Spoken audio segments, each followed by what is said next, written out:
Assalamualaikum warahmatullahi wabarakatuh. Perkenalkan, nama saya Indira Dwinten Putri dengan NIM 013. Di sini saya akan menjelaskan mengenai analisis asupan zat gizi dengan menggunakan metode WFR atau Weight Food Record. Di sini, Weight Food Record merupakan salah satu bagian dari food record yang dimana bersifat prospektif sehingga tidak mengandalkan ingatan responden. Nah, Weight Food Record ini merupakan gold standar dari seluruh dietary assessment dikarenakan melakukan penimbangan secara akurat sesuai dengan makanan yang dikonsumsi sehingga mengurangi bias estimasi asupan makanan, bias ingatan, dan juga bias pengumpulan data. Nah, dalam formulir Weight Food Record ini menyediakan deskripsi bahan makanan yang digunakan, lalu merek bahan makanan, bumbu yang digunakan, serta gramasi penimbangannya. Lalu berikut merupakan asupan zat gizi WFR kelompok yang dimana di sini menggunakan sebanyak 17 responden dengan pengisian formulir WFR sebanyak 3 hari dengan rentang usia 20-21 tahun. Di sini menunjukkan bahwa sebanyak 35,3% responden tidak memiliki kecukupan pada asupan energi, lalu sebanyak 47% responden tidak memiliki asupan protein yang cukup, lalu sebanyak 52% responden tidak memiliki asupan yang cukup pada, dan juga sebanyak 58,8% responden tidak memiliki asupan yang cukup pada karbohidrat.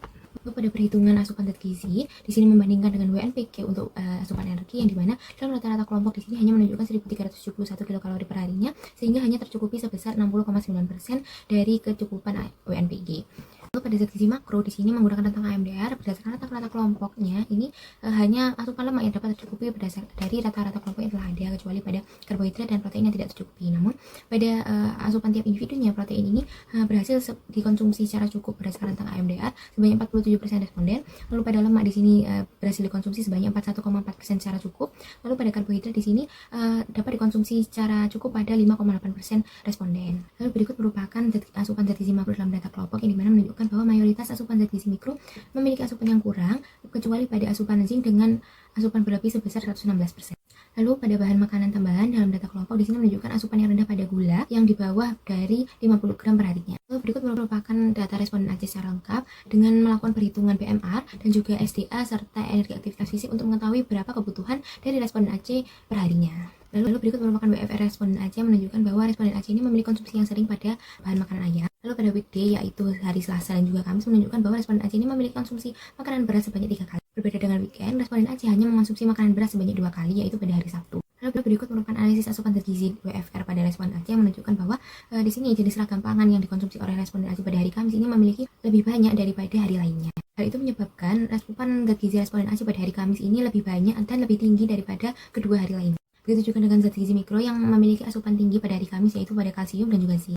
Lalu pada hari Sabtu di sini juga memiliki asupan zat gizi mikro yang tinggi pada zat besi, natrium, dan juga vitamin A serta vitamin C, dan juga bahan makan tambahan seperti gula. Responden AC ini membutuhkan sebesar 2017 kilokalori per harinya, sehingga dalam analisis pemenuhan zat gizi ini responden AC memiliki pemenuhan sebesar 78% yang dimana termasuk defisit sedang. Ini juga didukung dengan asupan zat gizi makro pada responden AC ini yang tidak seimbang dengan konsumsi yang tinggi pada asupan lemak dan kurang pada asupan karbohidrat dan juga protein. Lalu pada zat gizi mikro di sini responden AC memiliki asupan yang tinggi dan atau berlebih pada vitamin A dikarenakan responden AC ini sering mengolah makanan secara digoreng sehingga membutuhkan minyak yang dimana minyak ini menghasilkan vitamin A yang tinggi. Lalu responden AC memiliki konsumsi gula yang rendah di sebanyak 29 gram saja. Lalu dilakukan uji validitas data dengan menggunakan Goldberg cutoff untuk mengetahui bagaimana validitas data responden AC menggunakan metode WFR ini. Nah, ada Goldberg cutoff di sini menghasilkan responden AC memiliki validitas data yang normal dengan hasil perhitungan sebesar 1,32.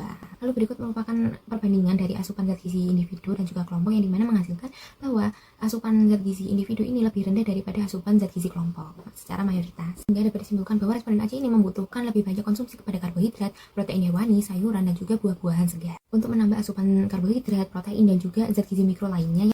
Lalu berikut merupakan kelebihan dan juga kelemahan serta refleksi yang dilakukan pada praktikum WFR di sini menunjukkan bahwa sesuai dengan kelebihannya WFR ini bersifat prospektif, meminimalisir bias dan juga merupakan gold standar dari pengukuran dietary assessment. Nah, kelemahannya itu memiliki beban responden yang tinggi serta membutuhkan responden yang terpelajar. Lalu hambatan dari praktikum WFR ini adalah sulitnya melakukan penimbangan pada bumbu, terutama pada makanan yang dibeli dari luar sehingga tidak tahu bagaimana pembagian dari bumbunya. Lalu sebagai responden di sini merasa ragu untuk mengonsumsi atau memilih makanan tertentu untuk dikonsumsi karena adanya penilaian WFR, serta sulit menentukan zat gizi yang ada di kemasan tanpa adanya nutrition fact yang sesuai pada kemasan.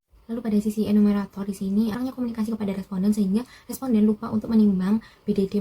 Lalu kesimpulan dari praktikum WFR ini, pada 17 responden ini memiliki ketidakseimbangan konsumsi dari zat gizi makro maupun zat gizi mikro.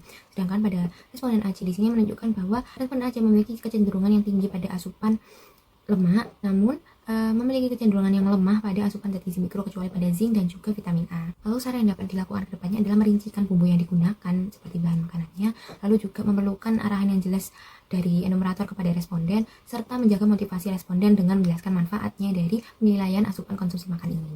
Berikut merupakan daftar pustaka yang saya gunakan dalam praktikum ini.